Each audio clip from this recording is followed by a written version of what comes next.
aqui também. Então, boa noite, Laís, um prazer ter você aqui com a gente. Estamos hoje falando do Espaço Carlos Baiton, sou Maria Helena Mandacaro Guerra, e a ideia de apresentar esse trabalho foi da Laís, né? Ela que me apresentou a essa série, o Succession. E, Laís, antes da gente começar, por favor, apresente. Bom, boa noite a todos e todas. Inicialmente, eu gostaria de agradecer a Marilena pelo convite, a minha mestra, e é uma honra e um prazer participar desse bate-papo sobre a série Succession. E vamos a isso, né? Vamos começar, Marilena. Eu não sei por onde você quer começar, mas eu não sei se de repente não é legal eu fazer um pequeno resumo do argumento da série. Não sei se todo mundo assistiu. Eu vou fazer isso rapidamente, em poucas linhas, né? O argumento dessa série traz uma família, que é a família Roy. Um dos personagens principais e quase o guru, né, da série é o Logan Roy, que é um magnata dessa empresa de comunicação e entretenimento. E esse personagem traz derrotas e vitórias financeiras, mas também muito vitorioso, muito poderoso. E os seus filhos, são 4 filhos, que é o Connor, o Kendall, a Shiv, que é a única filha mulher, e o Roman. Todos eles competindo pela sucessão, né, do pai, né, nas empresas, quando ele decidir sair dos negócios ou após a sua morte. O detalhe que faz toda a diferença em todos os capítulos é que esse pai, né, esse magnata, o Logan, durante toda a série, ele não aponta efetivamente nenhum dos seus filhos para ser o sucessor. Ninguém está preparado, ninguém é importante o suficiente para ser considerado seu sucessor. Então, a sopa está pronta, né? Então, todos os capítulos vão girar em torno disso. E, Marilena, vamos começar então. Sim. Essa situação, né, que a Laís trouxe, da questão da sucessão dessa família super poderosa, eles são donos de um conglomerado assim, que está presente em 50 países. Eles trabalham com jornal, né, com noticiário, com entretenimento, com resorts. Então, eles são super poderosos. E Parque de diversões, né? Tipo Disney, cruzeiros, não é? cruzeiro. Tem assim uma porção de braços esse império, né? Essa Royco, né? Waystar, né? Que é o nome da empresa. Waystar. Waystar. E o que acontece é que essa família apresenta tanta patologia, não é? Tanto o pai quanto os filhos, como o self familiar, não é? A questão das mães, que alguma tem lá uma mãe que nem aparece, a outra é uma mãe também bem complicada. Enfim, eles são tão doentes, é um núcleo tão adoecido, que a minha impressão é que nós, quando vamos abordar a série, nós ficamos muito tentados para começar a falar da patologia de cada um, e nós acabamos esquecendo, não esquecendo, mas deixando num segundo plano uma questão muito mais associada ao self cultural, social e mesmo ao self planetário, que ficam, questões que ficam envolvidas a partir desse núcleo, né? Um núcleo muito doente, que tem um poder imenso, que acaba, na verdade, reproduzindo aquilo que acontece com a nossa vida. Né? Porque, embora seja uma série, é uma série inspirada em pessoas reais, né? Em alguns magnatas, enfim, né? Pessoas assim muito poderosas, mas quando nós vamos aprofundando na dimensão mais social e cultural, nós vemos que a patologia deles, que é muito importante, e eu acho que mais para o final vai, a gente vai abordar a patologia de cada um, mas o coletivo é muito afetado pela dinâmica que se instaura. Então, eu queria começar falando um pouco disso, né? Laís, você quer abordar um pouco essa... Eu acho que o self-planetário é muito importante, né? Principalmente no mundo de hoje, né? O que a série nos mostra é quão inteligente é essa manipulação das mídias, né? Eles estão sempre produzindo narrativas muito difusas, misturadas, tendenciosas, e toda essa opulência, né, mesmo da família, levam todos os filhos do Kendall, todos os filhos, inclusive o Kendall, né, principalmente ele, né, esse mundo mágico da omissão e do poder. Mesmo Logan, né, principalmente ele, né, nos seus jogos de manipulação, principalmente em relação ao ciclo político, né, no controle das informações, no monopólio das notícias. Eu acho que o mais importante que nos cabe assim refletir aqui é, é olhar um pouco por trás das cortinas desse poder, né, e visualizar assim o quão tênue é esse limite entre o aceitável e o desprezível que nós estamos vivendo enquanto eles estão lá se debatendo, né? Então, muitas decisões são tomadas, né? E envolve centenas ou milhões de pessoas. E essas decisões são tomadas a partir de colisões de micromundos, né? De pessoas altamente narcísicas no seio de uma família doente. Então, a política e a mídia estão todas interconectadas na série.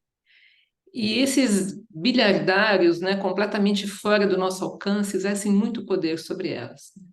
Esses personagens, eles tomam decisões muito irracionais com base em suas emoções, né? E a grande diferença é que essas decisões que esses bilionários tomam diante dessas emoções afetam milhões de pessoas.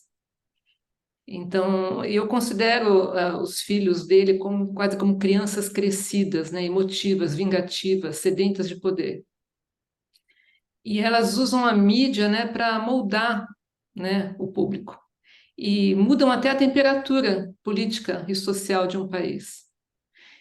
Eu fico pensando no nível planetário, né? A série mostra personagens de muita opulência e poder, completamente desconectadas, quase que delirantes, né? Cometendo assassinatos, crimes, motivando catástrofes, como o ônibus espacial, né? Que o Roman quer de qualquer jeito soltar e acaba explodindo. E, principalmente, a série mostra como essa desconexão íntima e familiar extrapola, né? Ela muda o curso da nossa realidade, muda o curso de comunidades, de países e até de continentes. E isso me faz lembrar um pouco o filósofo Byung-Chul Han, né? Quando ele fala da sociedade do desempenho, né? Cujo objetivo é produzir capital, né, para se preservar perante a morte, né, quer dizer, capital, muito capital significa não morte.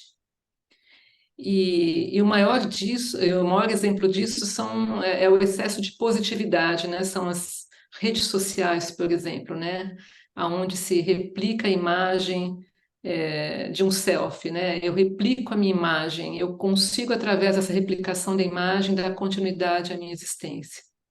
Mas tem um detalhe nisso que a gente vê na série, né? Não há contato físico com o outro, não há contato, é, não há afeto com o outro, porque o outro sempre vai poder oferecer uma resistência, e eu não quero me transformar através dessa resistência. Então, é, por isso que esse tipo de sociedade, né, esse tipo de exploração através das mídias, ela fere muito mais a existência humana. Eu acho que tem uma coisa que o Churran fala que é o inferno do outro, né? A falta de humanidade em quase todos os personagens, porque já que você não pode ter contato com o outro, né? Mas ao mesmo tempo ele está lá ao seu dispor, né? E você consegue multiplicar, né, a sua personalidade através do outro. Todo mundo fica meio igual, tentando, né, ser igual a você.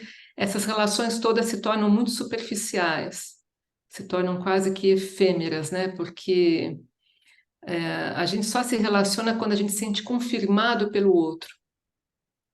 Então, eu acho isso bem complicado, né? Então, quando somos confrontados, o prazer não se realiza, né? Porque o outro não é mais a continuidade do meu ser. Então, eu vejo isso muito, por exemplo, no Logan e nos filhos dele, né? Tudo tem que ser continuidade da patologia do pai, da cultura do pai e dos próprios filhos. Simplesmente não há alteridade, né? Alteridade é uma coisa que realmente não faz parte da série. O que você acha, Marilena?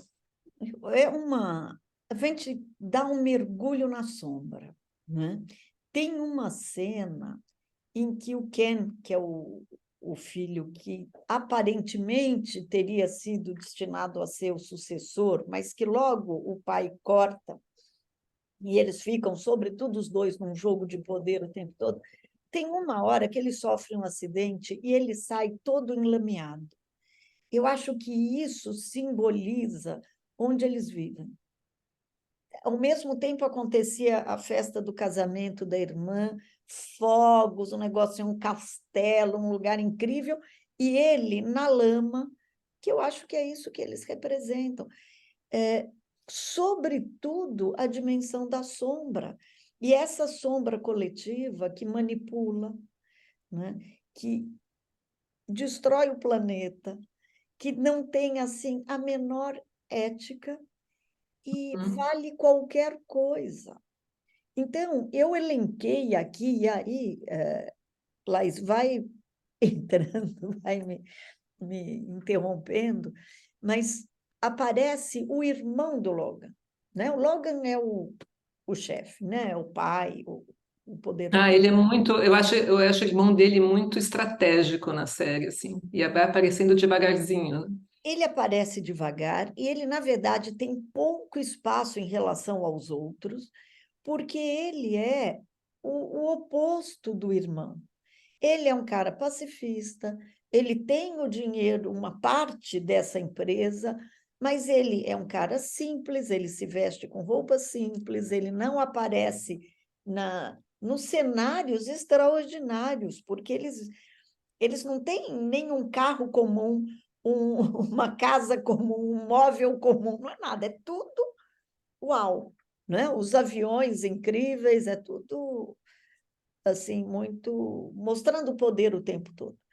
E o irmão dele não. E o irmão é um pacifista, ele se preocupa com o planeta, ele se preocupa com a ética, com vínculos.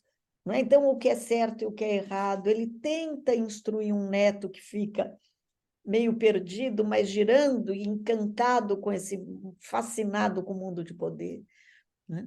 Mas eu vi também, assim, eu elenquei aqui, não por ordem de importância, simplesmente conforme eu fui pensando, a sombra desse self cultural na série, que é a sombra do nosso self cultural e social.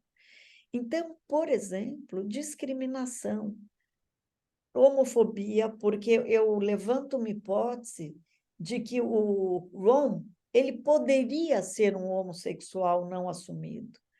Ele expressa, né, assim, muitas das manifestações dele ao longo da série é assim de um comprometimento sexual, né, gravíssimo. Ele permanentemente está trazendo alguma coisa com conotação sexual, quase uma perversão sexual, a gente pode dizer em alguns momentos, né? Mas efetivamente ele não tem uma vida com o outro, né? É muita fantasia, né? O outro é usado como um receptáculo das fantasias dele, né? Não há uma troca efetiva. Então, eu acho que tem aí uma questão associada à homofobia, porque ele não pode se expressar como talvez fosse a natureza dele. Misoginia, que é óbvia, as mulheres são objetivadas, algumas aparecem como mulheres muito vazias, elas não parecem ter um conteúdo, não é? Tem uma que depois o filho mais velho, que é o Connor, que ele é de uma mãe diferente dos outros três filhos, e ele se interessa pelo poder, mas ele tem a clareza que ele jamais vai assumir aqueles negócios. Então, ele foi morar no meio de uma fazenda, num deserto, numa coisa assim, mais ligada à terra, e ele resolve que ele vai ser presidente da República. Então, o poder dele vai para um outro lado. Aquela pessoa que não tem a menor chance de ser eleita, nem a Nunca fez família nada na vida, né? Nunca fez exato, não nada na fez vida. nada, nada. Né? E nem a família, com todo o poder, se dispõe a dar uma força para ele, porque não, ele seria um azarão, assim, não vai decolar nunca. Ele se vincula com uma moça que a gente não sente assim, que, aliás, é uma constante na série, você não sabe quem as pessoas são de fato. Né? Elas têm umas personas, e essa moça, especialmente, uma coisa assim de um vazio, né? Muito aparente, assim. Então, ela se coloca como atriz, como alguém que escreve as peças, mas ela não tem estofo, não é? O próprio fato dela escrever, né, dela se tornar uma pessoa da dramaturgia, foi uma troca, né, em relação ao casamento que ela aceitou com o Connor, né? Ele quase que comprou ela, né, Praticamente, com essa promessa, né? Praticamente. praticamente compra. E as mulheres, quer dizer, a filha do Logan, né, a Shiv, eu acho que Laís concorda, a mais inteligente dos quatro. Seria Sim, talvez a mais preparada, a mais semelhante ao pai, sim, né? sim. Ela, é, é, a construção do personagem dela é bastante simbólico, né? Porque ela funciona como uma peça catalisadora das questões femininas, assim, da série, na minha opinião, né?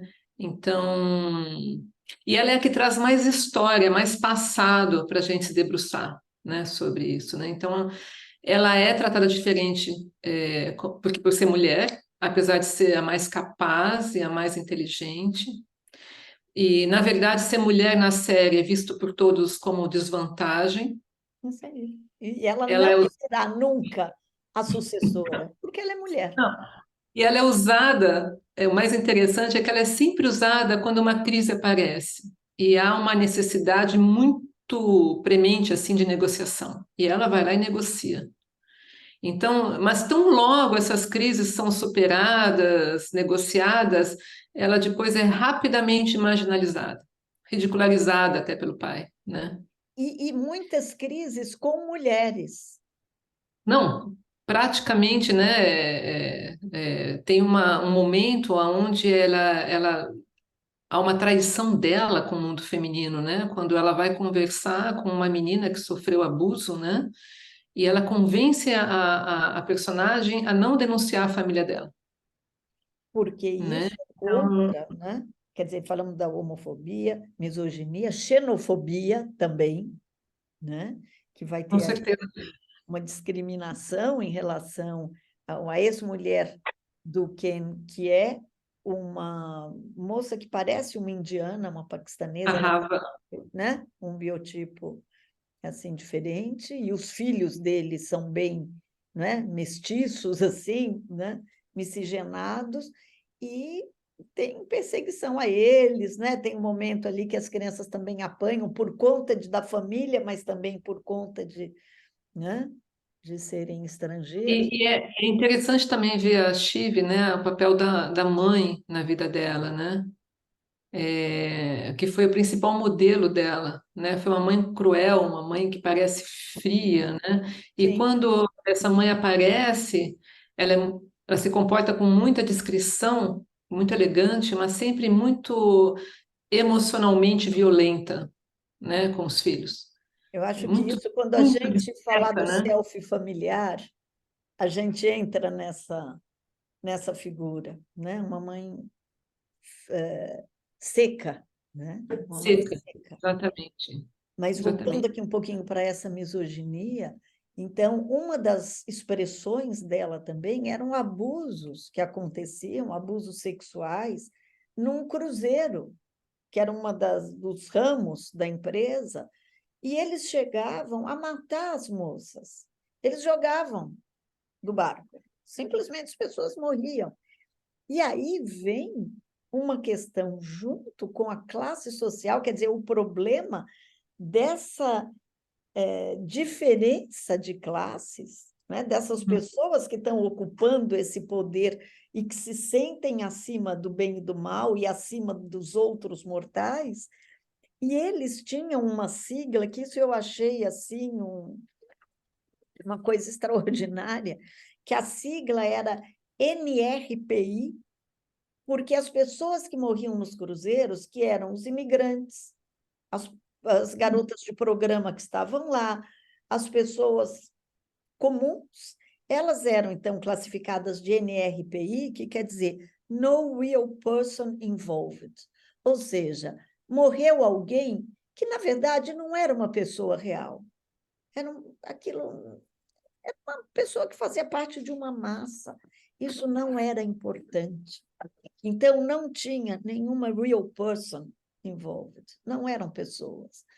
Quer dizer, isso, para mim, dá assim, um destaque ao tipo de gente que está no comando desses negócios e no comando do planeta, de certa forma, porque ele chega uma hora, o Logan, né, a falar que o presidente da República está à disposição, que é como um boy dele, ele fala, ele dá uma. Você lembra lá essa expressão? Sim, sim. Né? Não, e tem cenas muito engraçadas onde o presidente atende o telefone e ele dá uns segundos antes de atender, né, o presidente. Assim, assim, no roteiro isso faz com que sublinhe a importância dele, né, a preponderância que ele tem sobre o poder máximo do país. É. Isso é muito interessante. Lembrando que a série se passa dominantemente nos Estados Unidos, quando se fala o presidente, é o presidente dos Estados Unidos, tido como o dono de uma parte do mundo. Então, essa família poderosa manipula neste nível. Então, É, nós vemos esse comando e as pessoas que, de certa maneira, somos nós, somos os no real people involved, entendeu? E são as pessoas que morreram na pandemia, né? Que exato. não há nenhum interesse em cuidar da vida das pessoas, menos ainda dos Yanomamis, porque essa é a mentalidade. Não são pessoas reais, né? E aí, a minha fantasia aqui, né, ou a minha constatação, vem quando nós vimos há pouco tempo aquele submarino que deu um problema e que explodiu, e que tinha acho que 10 pessoas. E a comoção que foi aquilo, porque Uhum. ali eram real people, real person, né? Ali eram pessoas reais, porque eram pessoas muito ricas. Então, essa crítica que a série, ou pelo menos eu entendo como uma crítica, mas como uma abertura das entranhas da nossa sociedade que essa série traz, é muito incrível, porque esse grupo vai apoiar o fascista, né? Eles apoiam, a televisão, inclusive, é voltada para esse tipo de público, né? Tem um momento que eles querem comprar um outro conglomerado e há uma discussão, porque eles eram mais éticos, e no fim o negócio acaba nem saindo, eu acho, né? Não sei se mais para frente, talvez. Né? Com a Quando família Pierce, a família família Pierce, matriarcal, a família é, Pierce. e aí era uma família de muitas mulheres e eles não aceitam os métodos e a conduta deles, porque eles não têm nenhum escrúpulo. Então, nós vemos essa coisa também do Capital, que eu acho que tem muito a ver com a fala também do Churran, né? Uhum. Falando dessa nossa sociedade em que nem se precisa mais ter alguém cobrando para que você trabalhe, porque esse cobrador já está internalizado, então as pessoas precisam trabalhar porque elas precisam ganhar e elas precisam ganhar Sim, para consumir, né? Vira esse capitalismo mais que selvagem, né? é, Radical, exatamente. né? E É porque o Churran fala, né, isso, né, que produzir todo o tempo pode te conduzir à liberdade. Mas é essa mesma busca da liberdade que te exaure, né? pois É muito interessante. mas aí eu me lembro Aí do você não desfruta da sua existência, né? Que é o que Morita acontece. falando que você não compra as coisas com dinheiro, você compra com seu tempo, porque é o tempo que você investe para ter dinheiro, né? Para trabalhar para ter dinheiro para consumir algo. Então, no fundo, você Exatamente. compra com seu Isso aí. tempo, e o tempo é o que você tem de vida. E aí ele fala: bom, se você quer fazer isso, tudo bem, é a sua escolha, né? Mas esse capitalismo radical chega a um ponto que o Logan fala um negócio que eu anotei aqui para falar, né? Ele diz assim: o que são pessoas? Unidades econômicas. Eu tenho 30 metros, eles são pigmeus. Pensa bem, ele 30 metros, a humanidade pigmeu. Mas junto formam um mercado, né? E aí ele vai falar, é mercado do casamento, mercado do trabalho, mercado do dinheiro, mercado das ideias. Ou seja, esse é o olhar. As pessoas são nada, são pessoas de baixa estatura, né? É São, uma coação ao desempenho, né? e que valem quando estão unidos numa massa, porque aí tem um mercado, né? E esse ente mercado, quem é o mercado? É o mercado, né? Então, a gente vê assim as oscilações na bolsa, ou sei lá no que, pelo mercado. Cadê o mercado? O mercado são esses pigmeus que juntos significam alguma coisa, né? Mas quando eles estão sozinhos, ou são só 700 mil, não vale muita coisa, né? Aí não importa. Então, eu vi nessa série essa chamada de atenção para a nossa sombra, né? E para problemas atuais, por exemplo, questão de droga-adição, porque as drogas correm soltas, né? Sobretudo o Ken, que é muito desvalorizado quando interessa para a família, né? Porque ele tinha sido internado, ele foi para um processo de desintoxicação. E ele, depois a gente vai falar mais da personalidade dele, mas ele parece um pouco mais, às vezes, mais frágil, mais sensível, e ele vai para as drogas diante dessa situação toda da família. Né? Outro ponto que eu vi que aparece assim também, que me chamou a atenção, a questão do suicídio. Tanto o Ken, que eu fiquei o tempo inteiro esperando o momento que ele suicidasse, né? Não suicida, mas eu fiquei esperando porque ele tinha uma defesa muito voltada para o suicídio, né? Ele tenta se, né? O funcionamento dele é um funcionamento suicida, com excesso de droga, de álcool e de gestos. Tem um momento que ele se aproxima do alto do prédio, quando ele fica humilhado pelo pai, arrasado, né? Vê o projeto dele de ser o sucessor indo por água abaixo, ele chega perto de um prédio, do parapeito do prédio, de um prédio altíssimo, e a impressão que dá é que aquela hora ele vai. Mas não se mata. E depois, lá se você quiser interromper, porque depois continua. Não, termina que depois eu volto. Outra questão assim muito atual, fake news. Como eles plantam notícias para fazer a boiada ir para um lado ou ir para o outro. E, inclusive, entre eles. Então, quando o Ken, Porque a primeira cena, eu acho que isso é importante a gente falar, a gente não falou, né, Laís? Começa a série com o Logan mostrando, de certa forma, a fragilidade ou a demência. Eu não sei se ele Fragilidade, estava sim. demenciando, Mas porque isso tem tudo a ver com o que você está falando, Marilena, do capitalismo, né?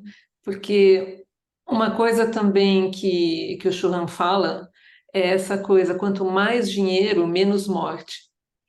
Então, é interessante que a série começa com essa vulnerabilidade do Logan, que vai permeando a série, né? Entre um episódio e outro, a gente vai percebendo que ele vai se deteriorando, mas ele acredita que ele é imortal. Por quê? Porque quanto mais ele tem, né, quanto mais dinheiro ele tem, quanto mais capital ele tem, ele não vai morrer, ele se torna imortal. Então tem esse paradoxo que é muito interessante, né? E culmina com a morte dele, né, na última temporada.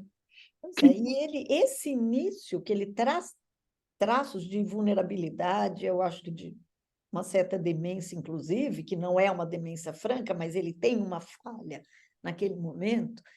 O filho está indo para uma reunião, o Ken, sentindo só eu, chegou minha vez. E quando ele vê que o pai, ao contrário do que todo mundo esperava, o pai iria dizer: Olha, estou agora passando a minha herança, não é? Todo o meu império para o meu filho. O pai anuncia que ele vai continuar no comando. Aí o filho vai e planta uma notícia de que o pai está saindo.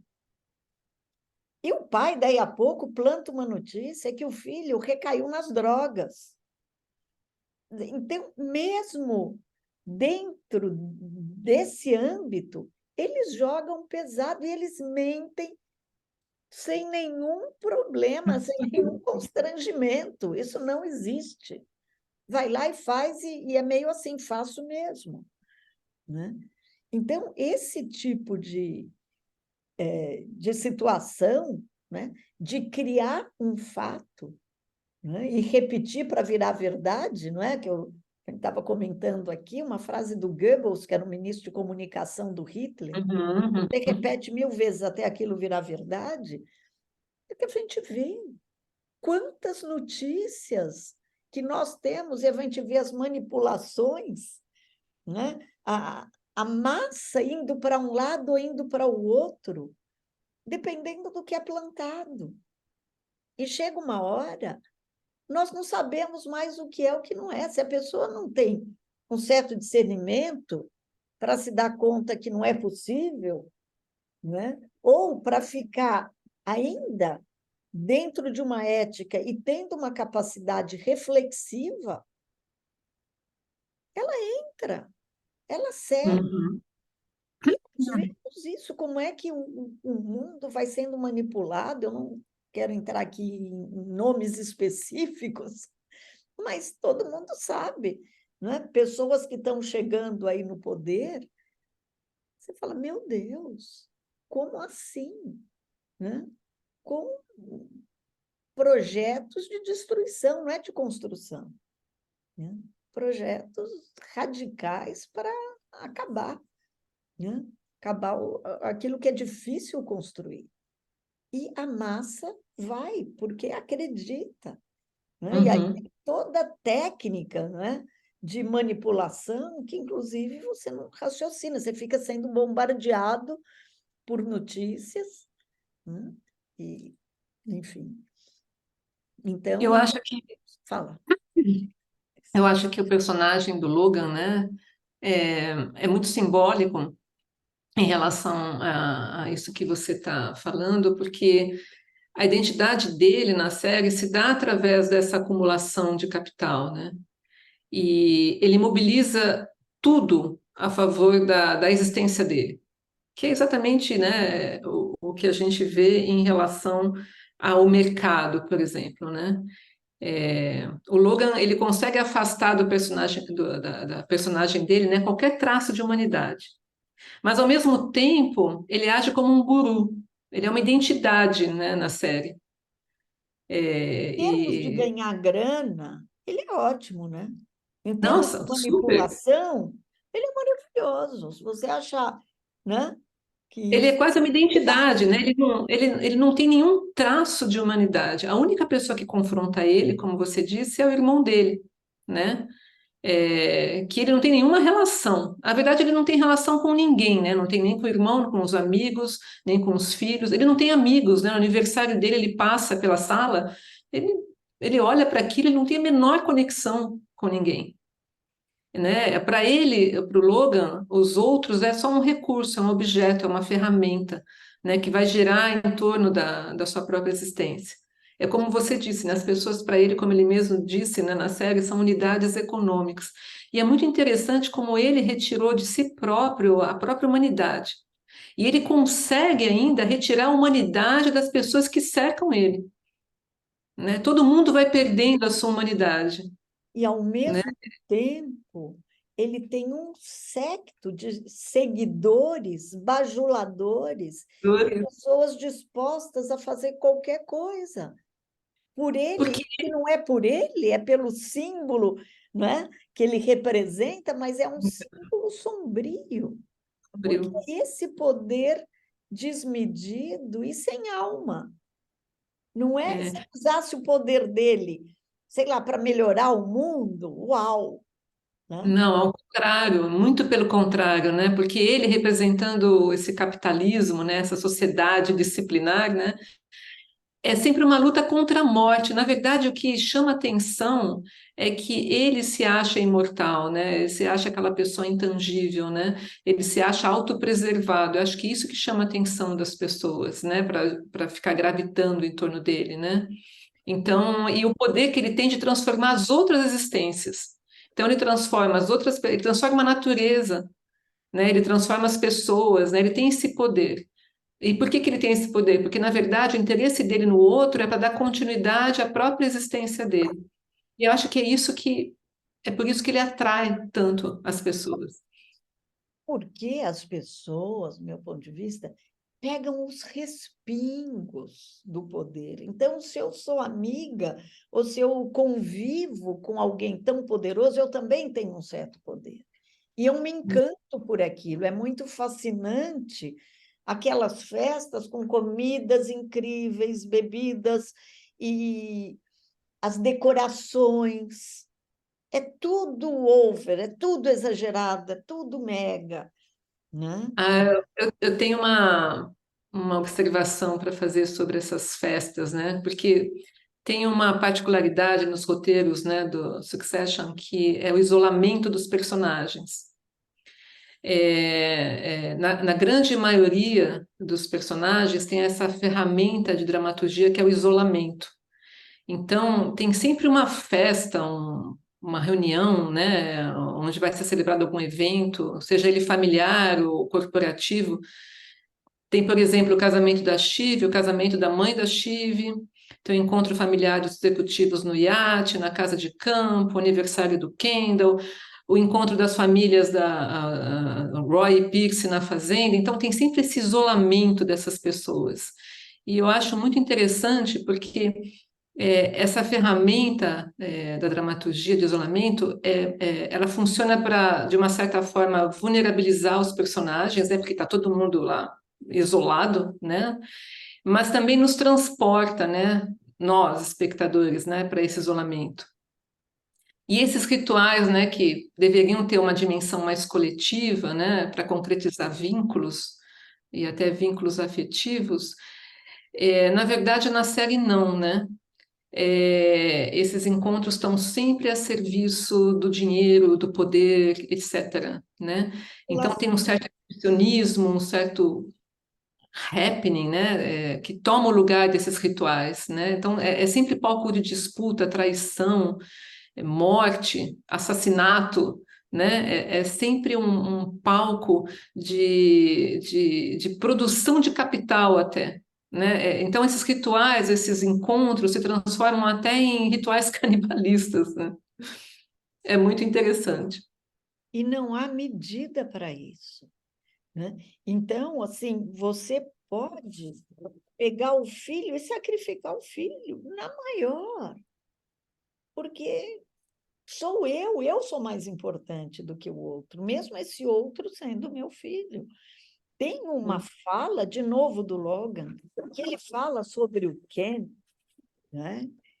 Que não é o primogênito, mas é o mais velho da segunda leva dos filhos, né? Segunda mulher. Né? Com a segunda mulher, que ele diz assim, ele vai pedir perdão para o filho, perdão por estragar você, por você ser uma flor mimada, um zero à esquerda, um leite talhado. Você não serve para o mundo. A partir daí, a gente vai ainda chegar no self familiar, mas o que é ser filho de um pai que diz isso? Isso é um leite talhado, né? Uma flor mimada, um zero à esquerda.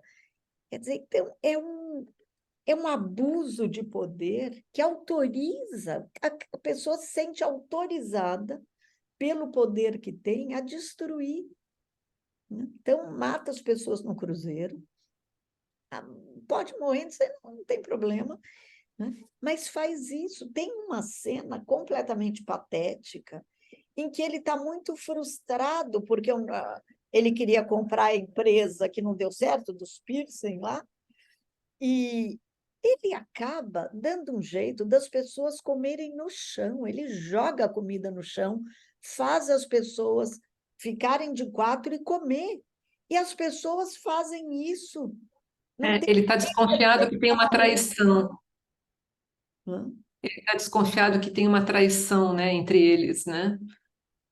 É Pois muito. é. Essa cena Agora é forte. ninguém se rebela e aquelas pessoas continuam voando atrás dele, sabe? Como, sei lá, mariposa na lâmpada, né? É impressionante, assim, como as pessoas se esvaem, né?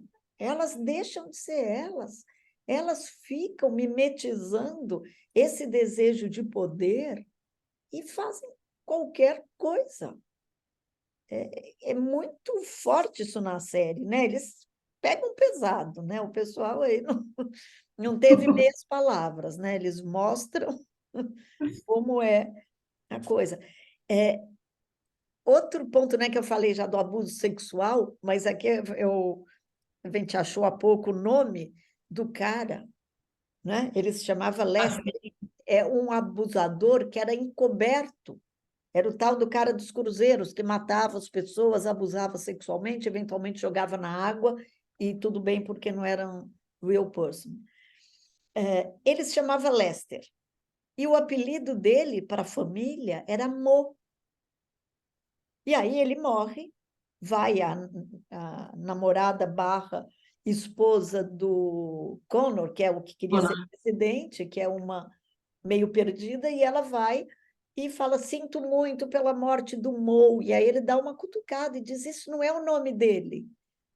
A mulher dele acho que nem sabe, isso daí era o apelido. E ela diz: pois por que Mo? Porque o nome dele era Lester, Mo Lester. Ou seja, eles faziam chacota, era piadinha. O cara que era um molestador. Tudo bem, tudo encoberto. E aí entra, né? Tem lá a Justiça, a Polícia Federal, ou sei lá quem, todo mundo da turma. Sempre tinha um ou outro que se enturmavam com eles. E aquilo foi ficando escondido, escondido, escondido. Escondido, Quando embaixo vaza, do tapete. tinha, sei lá, 30 anos que tinha acontecido, aí o cara já morreu, estava morrendo, morreu ali durante a série. Ele nem aparece, aparece só a menção a ele, né? Mas fica encoberto por décadas. E está tudo certo. E tem uma hora que o Logan fala alguma coisa assim: a política é feita por homens e com os homens eu me entendo, a justiça é feita pelos homens e eu me entendo com os homens. Né? Então, também explicita, né, essa dimensão sombria humana que se curva diante do poder, né? Se É. curva diante dessa grandeza. Mas eu queria voltar um pouco a esse selfie planetário, né, com o discurso falando do Logan, né, e do irmão dele, que o único momento que a gente tem uma perspectiva de quem era o Logan antes de se tornar tão poderoso foi através do irmão, no discurso que ele faz no velório do Logan, e que traz o percurso desse irmão, né, a vida do Logan. Sim, E à medida que ele vai falando, né, porque e é interessante que isso acontece quase no final, né, da série, na última temporada, quando ele morre, o Logan, né, e à medida que esse irmão começa a falar, ele vai pontuando a vida difícil que esse cara tão poderoso teve na vida, né, eu posso te e pedir fica para falar daqui a um segundinho, porque eu quero falar mais um negócio e aí a gente começa assim tá, para falar do self familiar. Porque tá, acho que aí a vai. gente pega a personalidade dele que vai desencadear toda a questão dentro desse self familiar, né? Então, só mais uns detalhes Sim, ainda vai. do todo, né? Que é também a questão do dinheiro, mas que nós vamos ver que o dinheiro, no fim, ele é muito menos importante do que o poder. Dinheiro é secundário, né?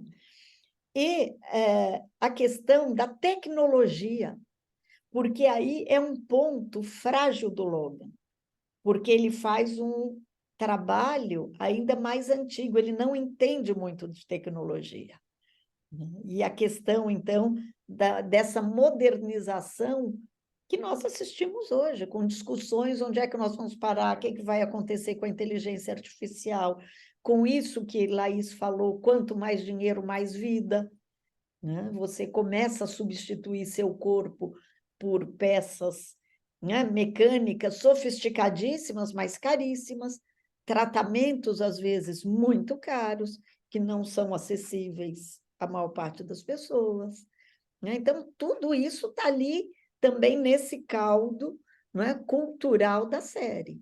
Eles vão jogando esses temas para uma reflexão, né? E, para terminar aqui, a questão que a gente vê já nas mitologias, né? Então já estão presentes na cultura há muito tempo, não é algo? A relação puer-fênix é filicídio e parricídio. Porque é isso, quando nós vemos lá, começa a mitologia grega, Urano, não é? Com Gaia que devolvia os filhos para o ventre da mãe, e em seguida, né, depois de Cronos castrar Urano, ele, Cronos, começa a devorar os filhos, né? Tem um momento ali dentro dessa objetificação das mulheres que o Logan vai trocando de mulher, né? Ele está com uma, mas ele trai aquela uma e põe a mais recente no meio da família e elas passam a conviver e daí a pouco aquela some e aparece outra. É Mas funcional, né? Mulheres são funcionais, né? sim, e compulsivo, como o filho também, né? Com uma compulsão sexual. Tem um momento que vem uma que se chama Réia, que é mitologicamente a mulher do Cronos, que devorava os filhos. Então, é o próprio devorador de filhos, o Logan, né? E aí, então, a história dele, Laís, conta. Quem foi ele, né? Então, eu acho bem simbólico, né, o momento do velório, que você tem uma visão de quem era o Logan antes de se tornar poderoso, porque ele começa o discurso falando das experiências de vida, né, que os dois irmãos tiveram, né, da viagem que eles fizeram de navio em total silêncio, né, dias e dias, da ausência parental deles, né, e da escassez, né? Então, é difícil imaginar que esse homem tenha passado por uma escassez. Depois ele vai falando da genialidade, da perseverança, mas foi um homem que não se rendeu à própria humanidade, né? Porque o Logan, com tantas oportunidades, ele nunca se atreveu a uma autoobservação, né? A uma autocontemplação. Eu acho que o Logan nunca acreditou na sua própria finitude. Eu fico teimando nessa coisa da morte, né? Mas ele se achava imortal. Eu acho que a falta de autocontemplação se deve a essa crença de que ele não acreditava na própria finitude, ele achava que não ia morrer. Assim, instintivamente, ele não passava o bastão. E o Imortal e vencedor. Ele nunca se permitiu também as pequenas transformações, né? As pequenas mortes que a gente passa nos nossos momentos de vida, né? Por isso que ele nunca se transformou, né? Ele nunca teve uma relação com o outro que faz possível essas pequenas mortes, essas transformações, né? Então ele nunca teve essa compreensão que a gente não existe separado do mundo e do outro, né? Ele sempre se realizou de uma forma imutável, né? Eu não vou mudar. E é interessante essa cena do velório, porque quando o irmão dele começa a contar a história desse homem tão simples, humilde e com tantos traumas, né? A plateia fica num misto de surpresa e medo, né? Porque o que o irmão dele faz é um convite para cada um dos presentes para se autocontemplar também, né? Eu achei essa cena aliás, mais uma vez, né, todo mundo lá isolado dentro daquele evento que foi o velório dele, né? E essa proposta meio assim, entre linhas, da aceitação da própria finitude para todo mundo, né? Inclusive para os filhos dele, que olham para o caixão. É tão louco a falta dessa visão da finitude que o Roman, quando olha para o caixão, é que ele realiza a morte do pai, né? Mas ele está aí dentro, né?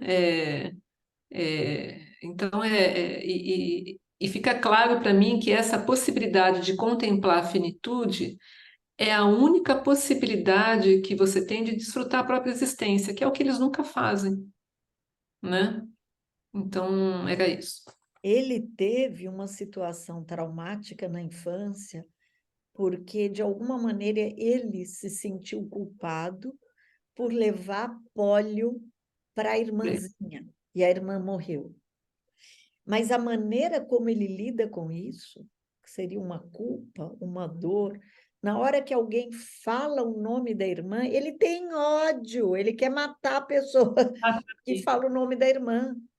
Quer dizer, ele não introverte em nenhum momento, né? Ele fica atuando, e atuando a frustração dele com abusos, né? Então, com uma agressividade, com uma violência, com desrespeito, um horror, né? E ele, a gente sente essa defesa que ele faz, né? Por Hum. isso ele pode ser tão duro e por isso ele chegou onde ele chegou, porque a defesa psicopática já está indo para a personalidade psicopática, né? Sabe que é errado, faz, e não tem nenhum problema em fazer isso, segue, né? Sabe que é mal, mas bora lá. Se é do meu interesse, não tem problema, né? Então, este homem, que tem tudo isso que eu falei há pouco, de abuso, de misoginia, é tudo, ele expressa essas coisas, né? Muitas dessas manifestações vêm nas falas dele e, claro, reverberam no self familiar e esse self empresarial que está ali com ele, né? Mas, inclusive, tem essa coisa dele ir passando pelas mulheres e trocando e tal. Então, quando nós pensamos agora no self familiar, fechando um pouco esse nosso olhar, né? Ele é esse homem que nasceu, se eu não estou equivocada, na Irlanda, e vai para os Estados Unidos nesse navio pequeno, vai morar com um tio, né? Laís lembrou de uma cena em que ele sai de uma piscina e está cheio de cicatriz nas costas, né? Porque ele era espancado quando criança. A questão da criança maltratada, né? Claro que a psique pode, né, permitir vários caminhos, mas acontece com uma relativa frequência. Ou a criança se encolhe, e aí a gente vai ver os filhos dele, ou entram numa situação, se fizeram isso comigo, o mundo me deve, e eu posso fazer o que eu quiser com o mundo, porque eu fui ferido, injustiçado e maltratado. E é uma certa justificativa própria para as defesas e, eventualmente, para a personalidade psicopática. Então, se eu fui espancado, eu perdi pai e mãe, ele volta para a Irlanda com a morte da mãe, mas fica também uma coisa meio que a gente não sabe muito bem, né? O que que acontece com a mãe, por que que ele não estava com a mãe, o que que aconteceu. Enfim, teve ali uma desagregação nesse núcleo familiar e ele faz essa defesa, talvez para provar a ele que ele valia alguma coisa, né? Diga, Laís. Tem uma cena do filho dele, né, do Kendall, que é super interessante, que ele fala para o pai, você me odeia porque eu tive a opulência, né, a vida que você não teve. Quer dizer, o próprio pai dá para ele uma vida que ele não teve. E o Kendall fala isso para o pai, né? Você me odeia porque eu tive a vida que você não tive, que foi o próprio pai que deu. Então, isso é muito interessante também. É uma revolta, né? É um querer estar no lugar do filho e não suportar estar no lugar do filho. Não suportar o próprio passado, né? Essa coisa da não contemplação, né? De não ter, de uma certa forma, usufruído dessa contemplação, dessa autoanálise, né? Nunca. A É, ponto de nem conseguir ouvir sobre a morte da irmã, né? Essa coisa da finitude. porque isso implicaria numa centroversão, num voltar a energia em busca do arquétipo central. Mas o que a gente vê é que o arquétipo central ele está ofuscado por um ego inflado, que só busca o poder. Então, é um ego onipotente, né, que busca ocupar o espaço daquilo que seria o sentido da vida. Então, o sentido da vida fica muito frágil, né? Porque, ok, ele ganha o dinheiro, ele tem esse poder, mas não supre, né? Ninguém ali é feliz, Não, não é. Nem ele. ninguém tem vínculo Não. amoroso, tem Tem o pouquíssimo. outro, né? Tem a ex-mulher do Ken com os filhos, ela demonstra um vínculo amoroso, né? Mas ela separa desse filho mais velho o dia que ela encontra cocaína no iPad das crianças. Quer dizer, este é o nível do negócio, né? Aí ela separa para proteger os filhos, né? Ela cuida dos filhos, né? E, curiosamente, é aquela que tem uma ascendência não europeia, União né? Europeia.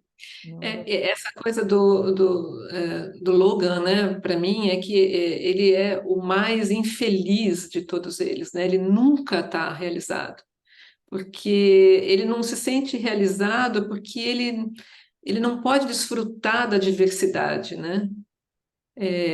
Porque ele nunca dá ao outro o direito da sua própria existência. Né? E se você não dá ao outro o direito da sua própria existência, você não pode compartilhar com ele essa diversidade que é o outro, né? Então, assim, você não compartilha com o outro todas as diversidades, as dele e as minhas, né? Não há troca, não há vínculo. Todo mundo é infeliz naquela família, né? Ele e os filhos, assim. Ninguém é realizado. Não, e mais, não é só que eles não são realizados, são muito doentes. Então, falar um pouquinho do quaternio primário, não é? Dessa base para a estruturação da personalidade, que é a natureza da criança, a relação dela com a mãe, ou cuidadoras, com o pai, e a relação entre os pais. Isso importando naquilo que vai desembocar na formação da personalidade da criança. Então, nós temos o primeiro filho, né, o Conor, que é o que queria ser presidente, e que é uma pessoa também, como todos, parece que eles são vazados, assim, a gente não pega, eles parecem que são ninguém. né? Eles não têm, você não vê uma identidade, são pessoas meio em fuga delas próprias, pessoas meio decompostas na sua identidade. E o Connor, então, o que a gente sabe é que a mãe dele, que não aparece, mas a mãe dele foi internada, possivelmente psicótica. E ele, então, imagina uma mãe psicótica e esse pai, que não devia considerá-lo. A impressão que dá, inclusive, pelo próprio isolamento onde ele vive, né? Porque ele mora num lugar meio deserto, ele constrói uma propriedade extraordinária, mas num lugar desértico, é muito o espaço mental dele. Um faz de conta, né? Uma ilha quase, né? Um lugar de isolamento em que ele convive, ele vai quase que pagando, não é? Como a Laís falou, ele meio compra aquela moça que nem fica muito satisfeita. Ela não queria, ela tem dúvida se ela quer morar naquele lugar, o lugar não tem nada. Ele fica quase que um rei sem reino, né? Sem súditos, ele está ali num lugar meio perdido e começa a ter a fantasia de querer ser presidente. Mas a história dele, né? É isso, com essa mãe que mal aparece, que a gente tem essa informação. Agora, os outros filhos, os outros três, a mãe aparece. E a mãe é uma mulher muito seca, muito fria. Ela não transmite nenhum vínculo com aqueles filhos. Tem uma cena muito impressionante, porque tem um momento em que o Ken, que é o mais velho desta mãe, se acidenta, drogado, com um empregado também que sabia onde tinha droga, que também já tinha fumado, e ele queria uma droga mais pesada, então vão comprar, e tem um acidente e o rapaz morre. E o Ken tem uns vislumbres de culpa, né? Ele não é uma psicopatia franca, ele tem traços de uma defesa psicopática, mas ele ainda tem um certo vínculo com os filhos, não é?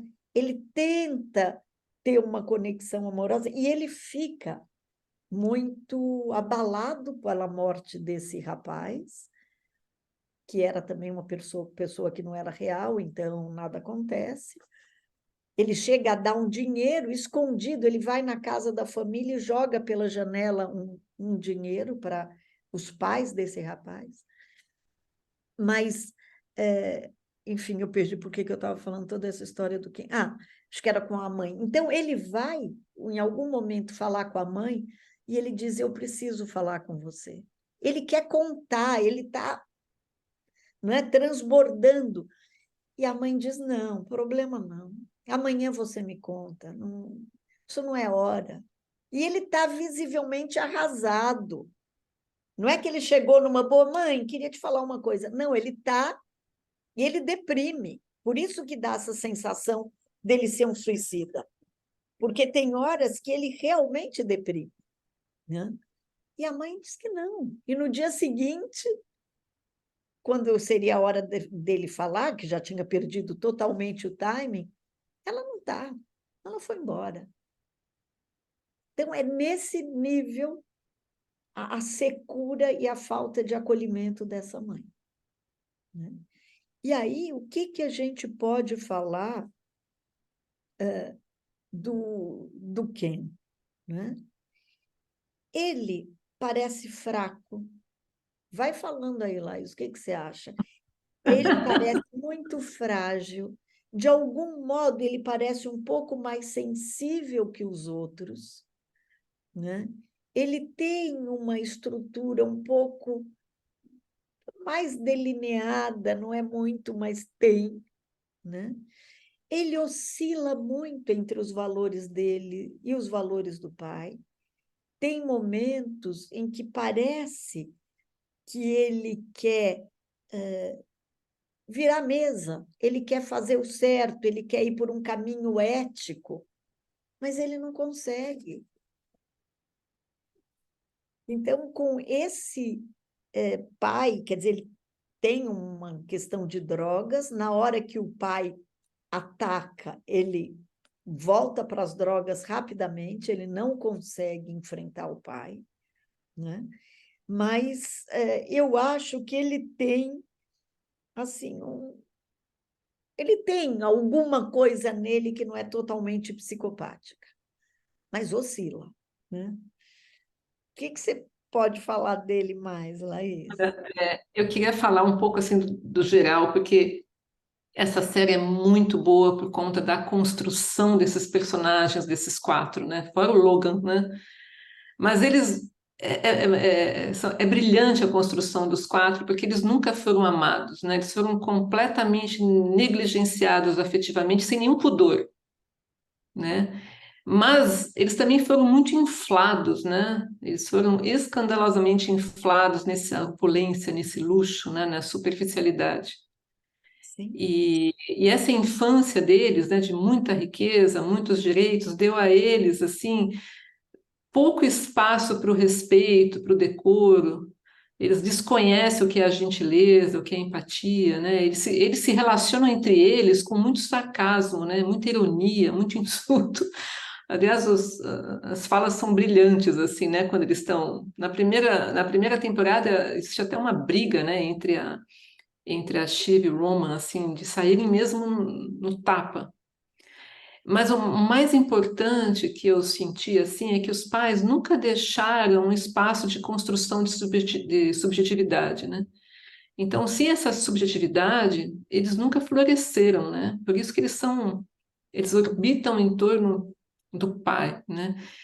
E eles, outra coisa também bacana, assim, da construção desses personagens nos roteiros, é que eles não têm nenhuma evolução, né? É, e eles têm, assim, têm um abismo enorme entre eles, quem realmente são e como eles querem ser percebidos. Eles são quase que uns icebergs, assim, que a gente só vê a pontinha deles. E a série vai passando e você vai percebendo a complexidade dessas personalidades, né? E o mais legal dos roteiros é que quando a gente percebe alguma evolução num capítulo, que você fala, ó, agora vai, eles retornam no capítulo seguinte se debatendo com os mesmos problemas, os mesmos traumas, eles ficam num eterno ciclo, né, de pensamentos, de complexos destrutivos. isso aí, eles ficam fixados. Agora, considera que eles não tiveram mãe, nenhum dos quatro, né? Nenhuma mãe amorosa. Tem a figura que faz um contrapeso, que é a ex-mulher do Ken, que é amorosa com os filhos, e Tem até com vínculos, ele, né? de certa forma, né? Constrói vínculo. E eles ficam com esse pai narcisista, que não é capaz de empatizar com esses filhos. Então, você ser criado por um único progenitor narcisista, né, que olha para ele, não olha para o outro, né, as crianças não são vistas, elas não existem, porque a criança existe a partir do olhar do adulto. O adulto não olhou para essas crianças, esse pai não olhou. Eles seriam pessoas para ficarem a serviço do pai, não para ter uma identidade própria. Eram satélites. Agora, Sim. para você fazer o par complementar com um narcisista, nesse naipe, você tem que não existir, você ecoa. Tem cenas, por exemplo, do Ron, né, que é o outro filho, o mais novo, o pai bate nele, ele quebra um dente dele. E ele diz: não foi nada. Vou colocar outro. Põe outro, já passou, não foi nada. Quer dizer, tal o grau de egoísmo, não é? De ficar ali submetido e aberto aos desmandos daquele pai, né? Que tinha, obviamente, uma inteligência, porque senão não chegaria ali, né? Mas muito, muito, muito narcisista e onipotente, frio também e sedutor. Ele seduz as pessoas ao redor dele. Então, no início, ele tem uma esposa que parece afetiva, né? E que vira uma cobra. Mas ela vai virar uma cobra, talvez já fosse a cobra antes, já poderia ter se aproximado dele em função dos ganhos, né? Poder, dinheiro, status, mas essa cobra, entre aspas, vai aparecer quando ele coloca a outra no lugar, né? A réia. E ele começa a circular com a outra tranquilamente. Não há um, um só momento, talvez como a ex-mulher do Ken, com outras pessoas, com esse núcleo, que fale sobre a relação de fato, sobre o vínculo, o que está acontecendo entre nós. Não há um diálogo do Logan com as mulheres. Essas mulheres Não. são substituídas, elas aparecem, elas começam a ficar presentes nas cenas. Aí você diz, ah, bom, agora ele está com essa. De repente, aquela desaparece e aí entra uma outra. Elas são substituídas. E não tem nenhum, nada. Você não vê briga, você não vê aproximação, você não vê discussão, nada. Né? Não sei aí, Laís, o que você vê? Ninguém consegue ter prioridades, né? Tudo gravita em torno do Logan. E outra coisa que você citou, Magrina, que são as mentiras, né? Todos os personagens, principalmente os filhos, né? Eles se comunicam e isso é muito interessante para quem assiste a série, porque exige assim uma rapidez, assim, né? Você tem que ficar prestando muita atenção como eles falam, porque eles nunca falam a verdade, eles nunca falam o que eles estão pensando. Então, o roteiro é feito para você pensar o contrário, né? Então, se a pessoa está falando isso, ela está, né, ela tá pensando aquilo. E esse jogo de retórica, que exige de nós, né, essa atenção redobrada, né, esse ritmo alucinante, né, é, tudo leva para um jogo de persuasão, né? Essa rapidez, né? E é interessante porque essa rapidez, né, da fala deles é ao mesmo tempo falsa, mas tem muita consistência, né? Gera uma super tensão. E no fundo, todo mundo acha que eles estão falando a verdade. Eles nunca estão falando a verdade. Então, se cria esse espaço completamente fake, né, falso, um discurso que não é discurso, e eu acho que essa é uma das qualidades que define a série, né? E nos faz sentir até muito envolvidos com ela, né? Porque é sempre uma tensão, você sempre está querendo entender o que está por trás daquela intenção, o que está por trás daquele diálogo, né? Essa lisura, né? E tem tudo a ver também com as redes sociais, né? Faz assim, a gente se pensar também como é que a gente se comunica, né? Tem tudo a ver com as redes sociais, com as minhas verdades, com as fotos retocadas, né? É tudo muito fake, né? Então a gente troca toda a subjetividade pela celebridade, assim, né? Não existe subjetividade na série, né? É muito interessante isso. Então a gente fica sempre tentando entender qual trama que aquele personagem está fazendo. Com certeza ele vai trocar algo por outra coisa, assim, né? É, então isso foi uma coisa também que me atraiu na série até.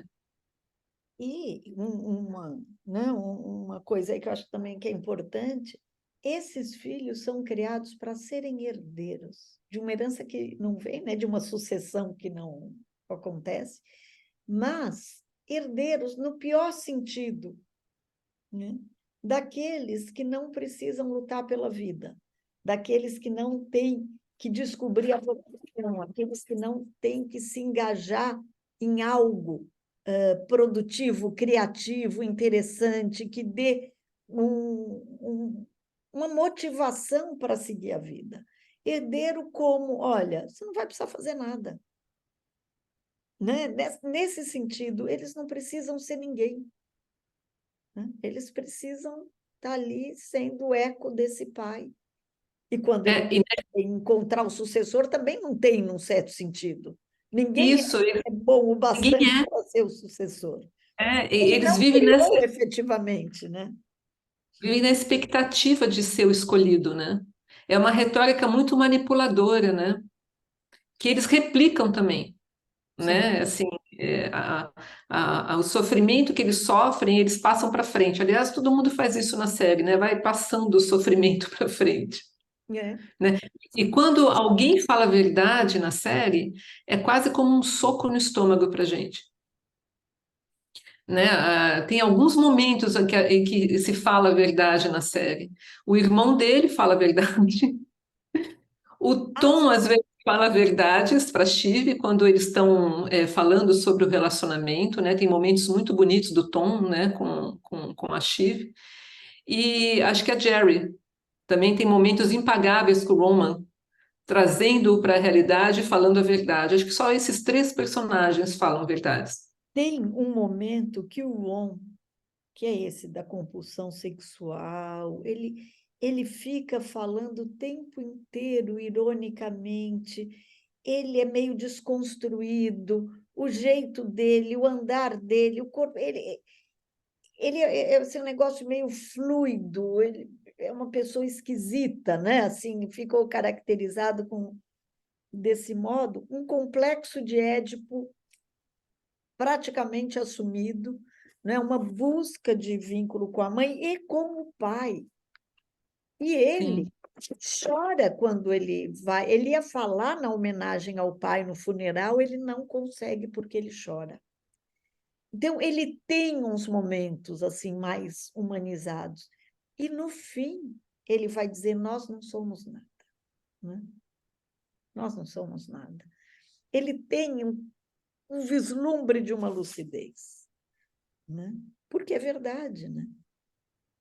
Agora, a filha, a Shiv, ela talvez seja mais consistente, ela tem uma identidade, ela é identificada com esse pai, ela quer o poder, ela assume que ela quer aquilo, né? Ela luta por aquilo. Tem momentos em que o pai diz que vai ser ela, depois diz que não vai ser mais, dá e tira, né? E ela fica com ódio daquilo, mas ela continua, é um amor e um ódio por esse pai, aliás, todos eles, né? Eles vivem na base do amor e do ódio. E ela vai se casar com o Tom, que é uma figura de um bajulador, não é? Ele é escorregadio, aquele que se dispôs a ser preso, porque ele precisava mostrar a fidelidade dele, canina, e que vai ser essa figura que, por fim, vai ser o sucessor. Já não mais da família, porque a família vai vender, não é? As empresas, e vendem como? Isso também me parece tão interessante, porque o pai estava querendo vender a empresa, quando o pai morre, eles estão nessa tratativa, e os filhos decidem, então, que sim, entre uma discussão e outra, né? Isso das mentiras, né, que Laís falou, não há, assim, a gente não consegue ver na série, bom, aqueles dois são aliados contra o outro. As alianças também são fluidas, tem hora que são os dois contra ela mais um contra o outro, assim, não, Não tem consistência, nada. nada tem consistência, exatamente. E aí eles vão vender a empresa, muito animados para vender, e combinam o preço, e na hora, sei lá o que acontece, eles não querem mais vender, eu sei que aí eles jogam o preço lá no alto e vendem. Então, eles voltam do negócio comemorando como eles foram hábeis, porque eu não lembro das cifras, mas eu acho que era, sei lá, 164 ou 174 por ação, e eles vendem a 192, 100, sei lá, era muita diferença, considerando que eram milhões, né? Só que aí eles começam a cair na real que eles não querem vender. Eles A querem, questão não é dinheiro. porque aquilo era a herança do pai, era o lugar do pai. Tem uma cena em que o Ken senta na cadeira para assinar algum papel, mas ele fica meio assim, para os irmãos, será que eu posso sentar? Né? E quando o pai morre, dá uma certa impressão muito de leve que eles se uniriam. Tem um momento que parece que eles se aliam, os três. Né? Tem várias cenas, inclusive uma que o Ken conta do atropelamento não, do acidente, etc. Só que rapidamente essa aliança se desfaz. A Shiv vai se unir ao comprador, porque o comprador diz que ela vai ser a chefe do negócio, a CEO, ela vai ser a responsável. E aí ela começa a jogar contra os irmãos. E os irmãos fazendo de tudo para não vender e convencer o conselho a não vender. Né? E aí que chega, então, no final, último capítulo da última temporada, que eu li que ele foi visto quando lançaram, no momento que ele está sendo passado pela primeira vez, por praticamente 3 milhões de pessoas. Então, isso dá uma noção do quanto a série mobilizou, né? 3 milhões de pessoas assistindo ao vivo. E aí fica faltando o voto de Minerva, que é da Sheila. E aí o que acontece? Nesse jogo de traição, o comprador desiste dela. Ela fica sabendo que não será ela.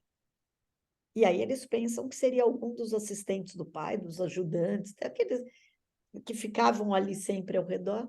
Mas aí ela fica sabendo que é o marido dela.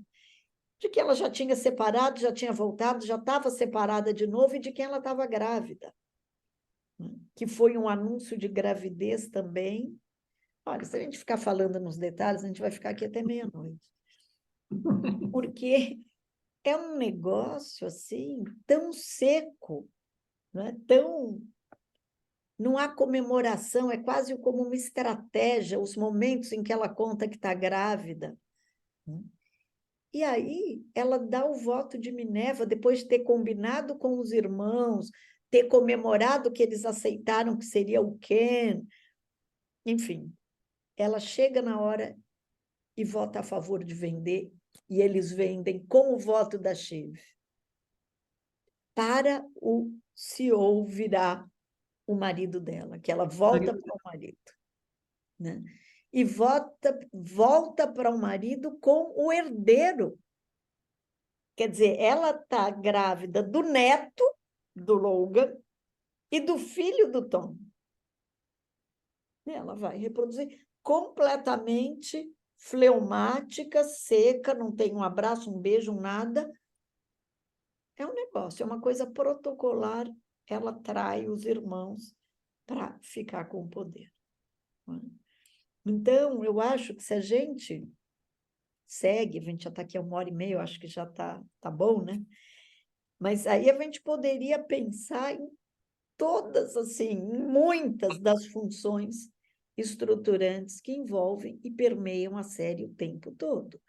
Poder, humilhação, agressividade, traição, simulação, fragilidade, onipotência, impotência, intriga, Nossa, um prato cheio. saúde mental, né? Manipulação, jogo, ganância, né? E eu acho, a gente pode meio ir terminando, eu queria só ler aqui um pedaço de uma fala. Deixa eu ver se eu localizo aqui onde é que está. E é algo que me chamou tanta atenção. Se você quiser. Eu só queria falar um pouco da Shiv, né? Assim, fechar a personagem dela, porque é, a gente pode ver o quanto a Shiv, o personagem dela, foi moldado e exacerbado, de uma certa forma, pela hostilidade da cultura que ela vivia, né? Em relação ao fato dela ser mulher. Então, ela meio que pegou o comportamento tóxico, né, que ela aprendeu a imitar com o pai dela e